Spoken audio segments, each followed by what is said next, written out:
Good evening and welcome to another episode of Unscripted and Unchained RPG Review. I am DM Bloodworth, and as you can see on the graphics, I'm going to be doing a character creation for the Bushido RPG. Bushido RPG is an RPG that came out sometime in the early 80s. I believe it was around 83. I'd have to actually look it up again. It's been a while since I've done the box opening, which was probably about 4 months ago.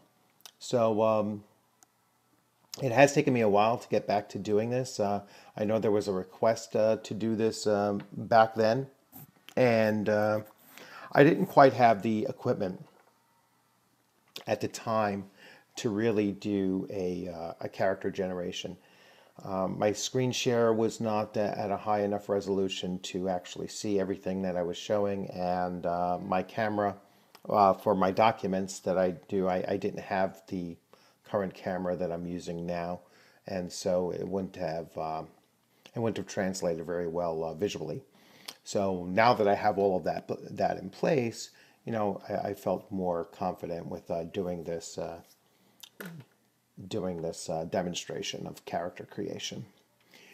The other thing I was waiting on was about 2 months ago. As you can see, I have the book Musashi by Eiji Yoshikawa, and I got the audio version of it, which is a 60-hour long audio version of the novel. So the novel is obviously massive, probably around 600 plus pages long, and I've been relying more on audiobooks lately, and by far this is one of the best books I've listened to, probably, since I've been listening to books on audio.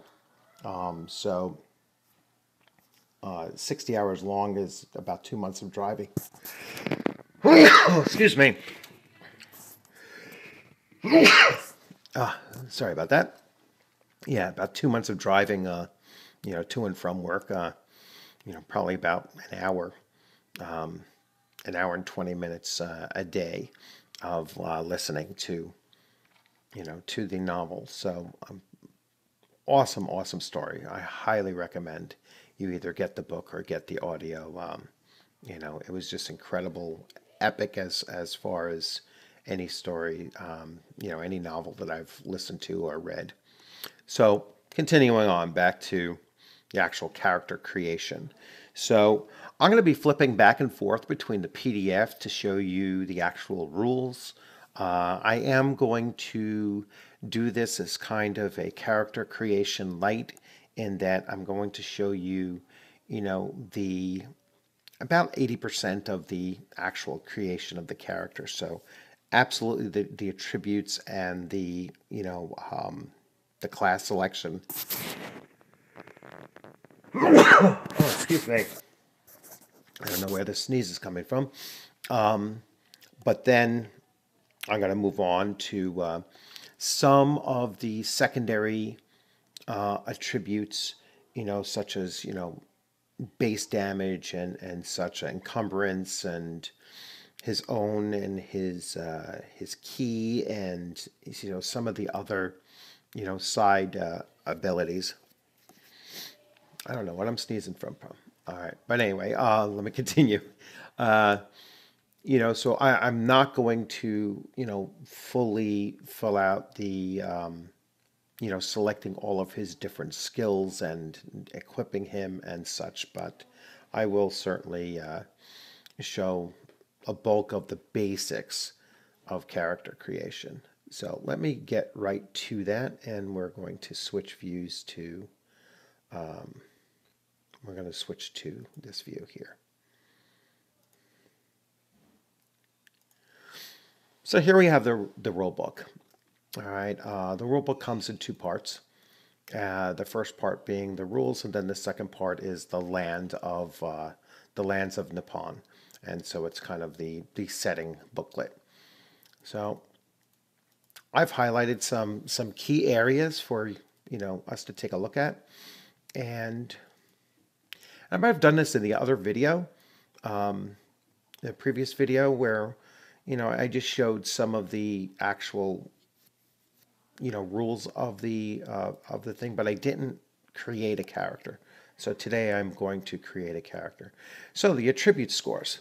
So the one thing I like about this system is that you don't actually roll the attribute scores, you're assigning them. So it does speed up the process a little bit of not having to roll so much as far as creating a character. There's actually only one instance where you roll to determine something randomly, and then the rest is just you assigning the various points and skills and such. So attribute scores range from 1 to 40. A starting character cannot begin with less than a 1, and the modifiers can bring that character's attribute to less than a 1, and obviously it cannot exceed 40.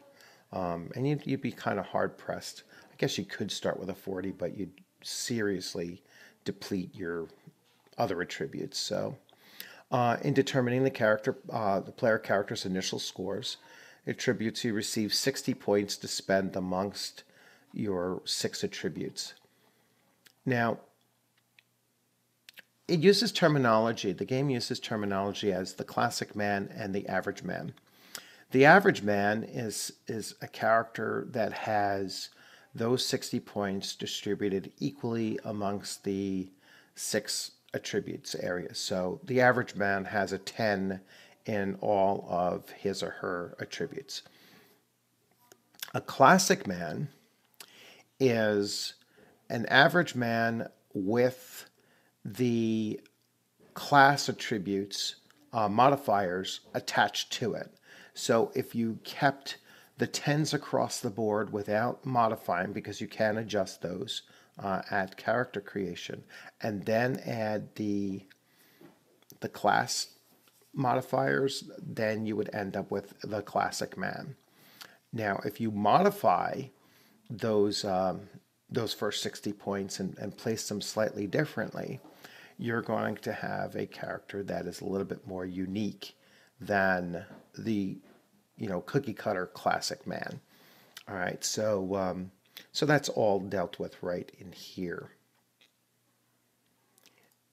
Now, one thing about the layout of the rule book is that it goes into the abilities after it describes your selection of the attributes and how you place them.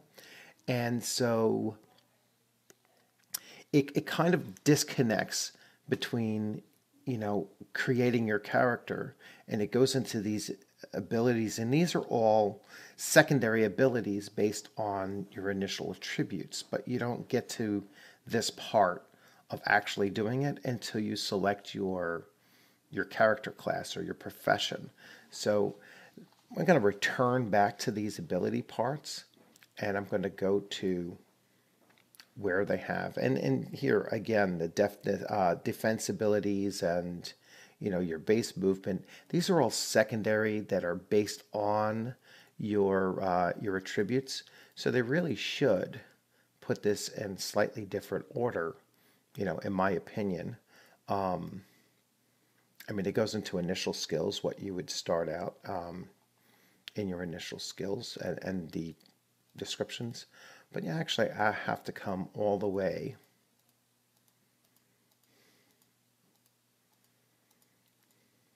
over to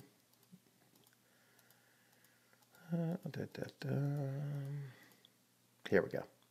You actually have to come all the way to page 46 to start seeing what the initial skills for each of the character classes, and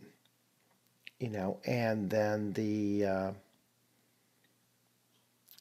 the attribute modifiers, which are right here. So let me do that. I'm intending on playing a either a samurai or a ronin, and the first thing you have to do is actually go to the birth table to decide that. But before I do that, let me just show you the character sheet, and I'll show you how that is used. So, let me So here's the character sheet. And I have, like I said, you don't select your skill. You select your skills, so your raw points. And then actually I could drop this down so you get a better look. Now, since I already know what class I want to play, I am going to play the profession of a Bushi, which is kind of like the basic warrior. So I already know that he is going to receive a +10 to his raw score in strength, a +10 for deftness, a +5 for speed, a +15 for health, a -5 for wit, and a +0 for his willpower. So when I look at the skills or the raw score that I'm going to put in, the permanent that I'm going to put in, I am going to drop these in. So I'm going to spend 15 of those 60 points here, 7 here, 8,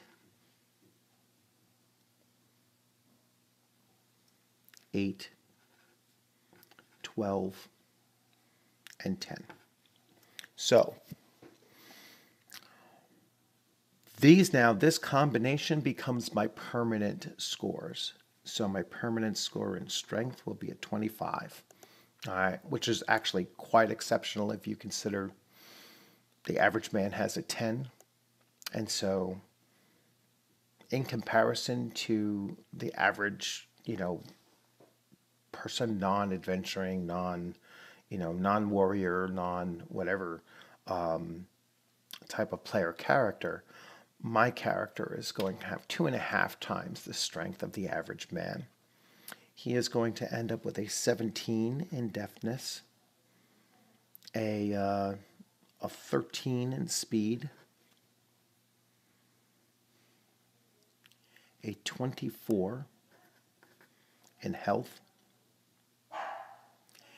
Now he has a minus here, so he's actually only going to end up with a 7 in wit. So slightly less witty than the average man. And he'll have a 10, so exactly average in willpower. And these currents remain at first level and untrained in these things. So there we have that. So now we go back to creation.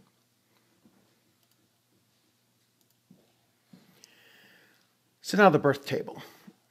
So the birth table is going to determine what my initial own are, my money dice, and then we'll go back to that, sees what initial skills he also gets.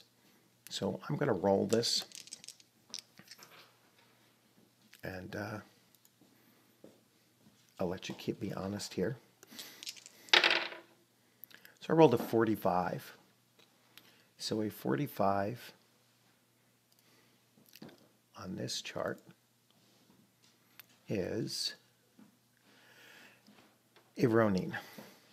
So his starting cast is a Ronin. His now he rolled a 45, right? So his initial own, he's low ranked. So he's a low ranked Ronin. So his initial own is a 10.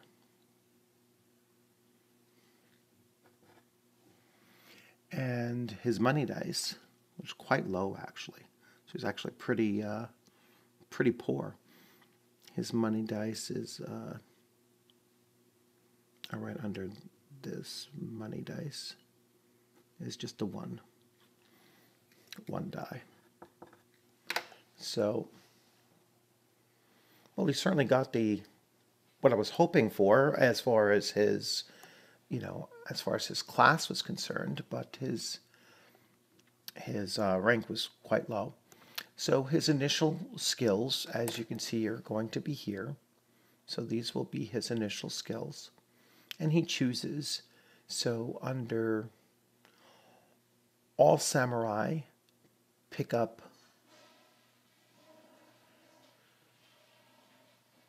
all samurai get these. Oh, highlighted a little too much. So all samurai get these here. So he's going to have a +5 to Bajutsu score, and his kanji will be at a 2 times wit. So it's kind of low on wit. So we'll see how that actually plays out. But that's where he is going to go, and then he will have the rest of these skills as well. So Kenjutsu, Kaiujutsu, the choice of any 2 Buji, choice of 1 from armor, boyer, go, musical instrument, physician, hawking. If the character is in service, add Bajutsu. I'm not sure if he's going to be in service initial goods, and it goes through all of these things. Actually, he's a Ronin, so I'm going to have him not in service of anybody at the moment. So now we get back to the other scores.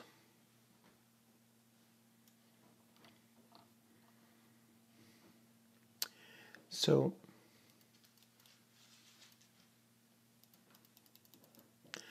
his encumbrance, I think this is the first one that comes up. So his encumbrance is going to be unencumbered is 2 times his strength, so he can carry 50 pounds and be completely unencumbered. His partial encumbrance is 4 times his strength, so he'll be able to carry 100 pounds and only be considered partially encumbered. And then his full encumbered would be 150 pounds. He can carry around 150 pounds, and at that point he'll suffer 50% of his current deafness and speed. So, I mean, he'd only be slightly slower than the average man carrying 150 pounds, so it really does show how strong he actually is. And then his damage bonus. So strength increases the effects, and for every 5 full points of current strength over 15, the character adds a +1. So he's going to add a +2 to his damage, which is actually, quite a bit. And then his base unarmed damage is going to be, the current strength is over 30. He is not, but his current strength is a D6. So he is going to do with his basic combat damage 1d6 +2. Is quite a bit of damage even with his, unarmed.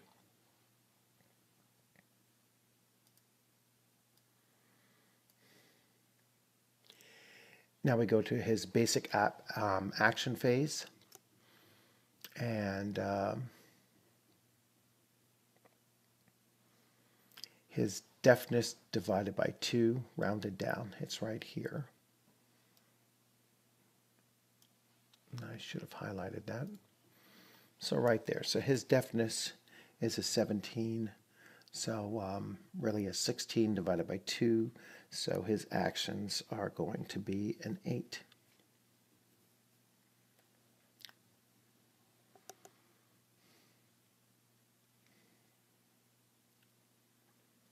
His basic action phase is going to be 8. His base movement is speed divided by 3. And so his speed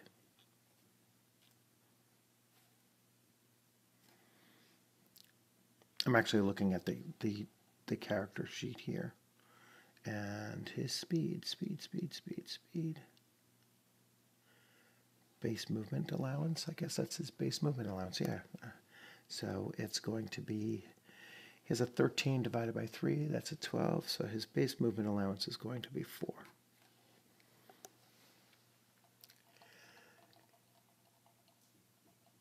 His heal rate is a base of Remember I saw this earlier.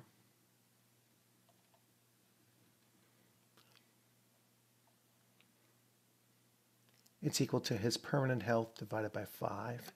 So his health is a 24. It's really a 20 divided by 5, so his healing rate is a 4.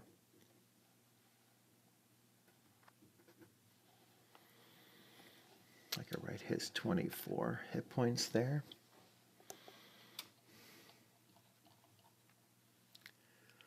Let's see if this goes a little faster.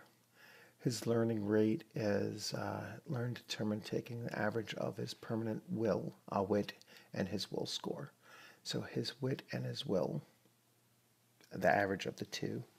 So that's a 17, so it's really a 16, so that's an 8. So he has a learning score of an 8. So his profession is a bougie, and so he would be 1 to 7, 8 to 17, and 8 or 18 or more.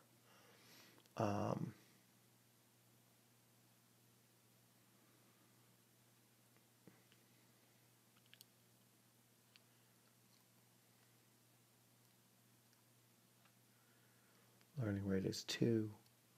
All right, so his learning rate is going to be most likely his combination. So his learning rate is going to be a 3. That's weird. That's kind of confusing. I'll double check that and see. Dig into that a little bit deeper. So his will plus his speed plus his deafness is for his Zanshin. I think I'm pronouncing that right, and I know that comes out to a 1, I believe. It's pretty hard as a level 1 to get more than that, so yeah, that's going to be a 1.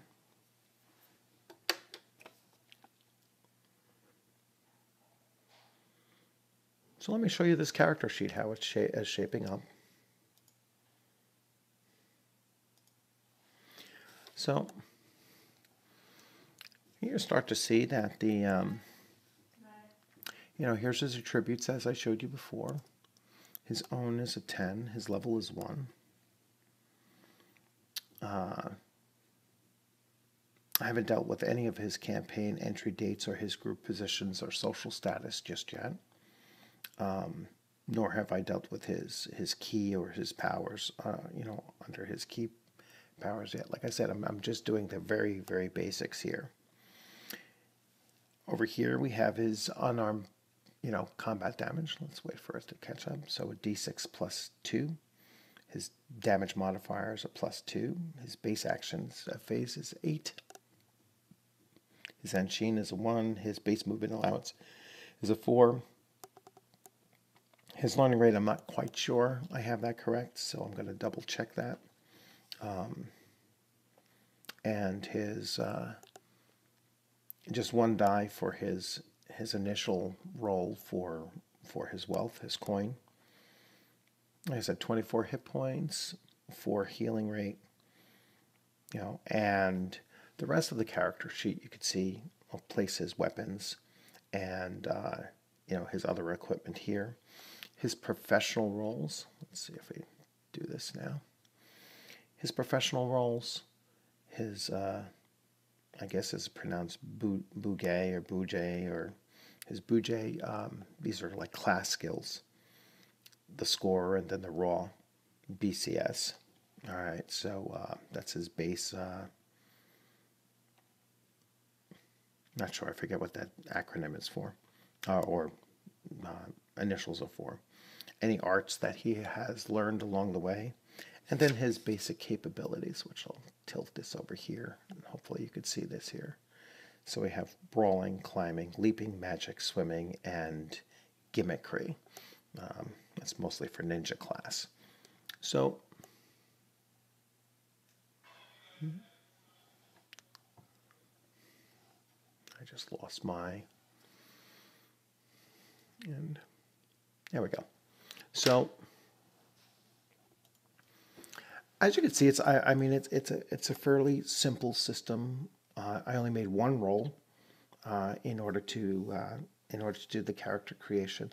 Now all the rest is just making selections and putting putting everything down onto the character sheet. The character sheet is just one page, so it's not very complicated.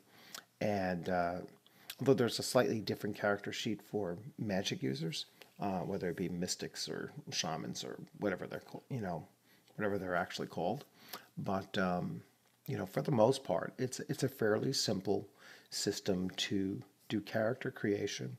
Once you go through all of the additional steps of doing secondary attributes and such, all modified by your primary attributes. So, very cool system as far as character creation is concerned. I like the fact that in this game your player characters really do stand out in comparison to the common or the average man, and so you will get very quickly get that sense of your character is someone who is exceptional, and so this game here is it's the story of exceptional people in the environment of the game, as opposed to some other role-playing games where you're ordinary people expecting to do extraordinary things. Here you're an extraordinary person trying to do those extraordinary things, and at the same time maintain some of those elements that are unique to this setting, as far as social standing and honor and following the various codes of society and social class that your character is supposed to live up to. So I find that it lends itself more to role playing, as far as looking at your character as a whole being, and on top of that, the game system itself is unforgiving in the sense that combat is much more challenging than perhaps in some other role-playing games. So that's the other benefit of having a system like this. And what I also like about the system is that it does lend itself to GM+1 role-playing. And you can create adventures for just one character and have everything revolve around that one character.